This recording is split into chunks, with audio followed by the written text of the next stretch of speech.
So this is a setting the bar story, which is what, Kelly? An example of what not to do, or a situation we hope you don't find yourself in. Yeah, we set the bar for your day pretty low.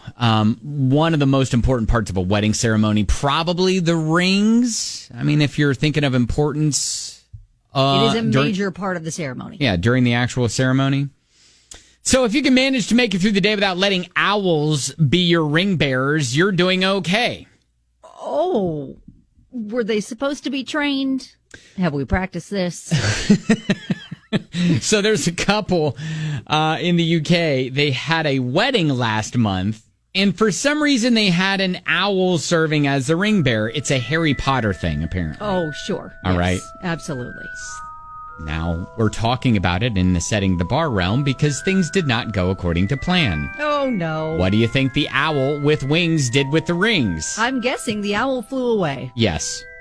Oh, that is not great. They were hoping it would just deposit the ring in their hands, right? Just perfectly on cue. Yeah, so it took 7 hours. Oh, gosh. For the owl to come back. Oh, gosh. So apparently the wedding was in the abbey of a church, right? And the owl flew up and perched itself on a windowsill very, very high up.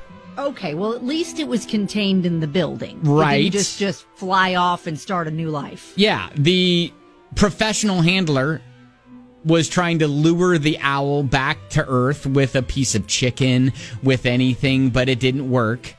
The professional handler needs to rethink what they're doing for a living if this, because they don't seem like they're really good at their job. Right. So, at what point do you sit there and go, all right, well, let's just continue on with the wedding without the rings?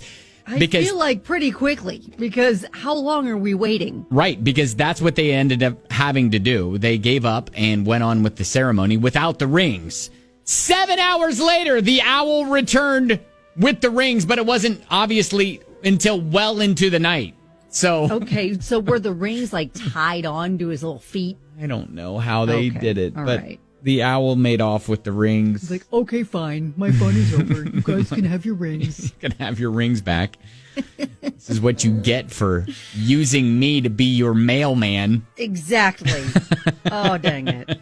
Okay, so good note, though. If anyone else is thinking of having a Harry Potter-themed wedding, maybe this little component should not, just leave that out of it. Maybe. I mean, do you use a rat instead? No, I don't think so. I think maybe we take animals as the ring bearers out of the scenario. Maybe. I mean, we've seen videos of dogs being the ring bearers, and those seem to go well. Those tend to behave better than, say, the more wild species like owls and rats. So, again, setting the bar. If you can manage to make it through the day without letting owls be your ring bearers, you're doing okay. Lesson learned. Yeah, lesson learned. So they still got married, and it was still great. Yeah. I mean, really, the real work is put in after the wedding and making sure that the wedding goes well and your marriage goes well, Exactly. I mean, I was a little afraid that you were going to say this was an outdoor wedding, and the owl just left. Flew away, right? Yes. Right, exactly. Deuces, good luck. I'm free!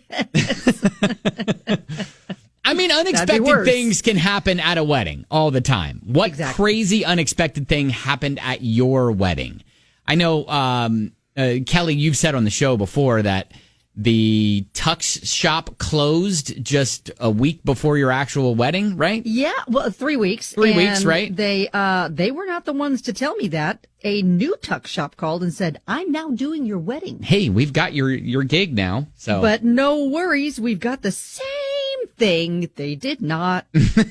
Hey, they tried, I literally went to the mall to see the store completely closed. All the stuff was gone. Oh, my gosh. And they did not call any of their clients.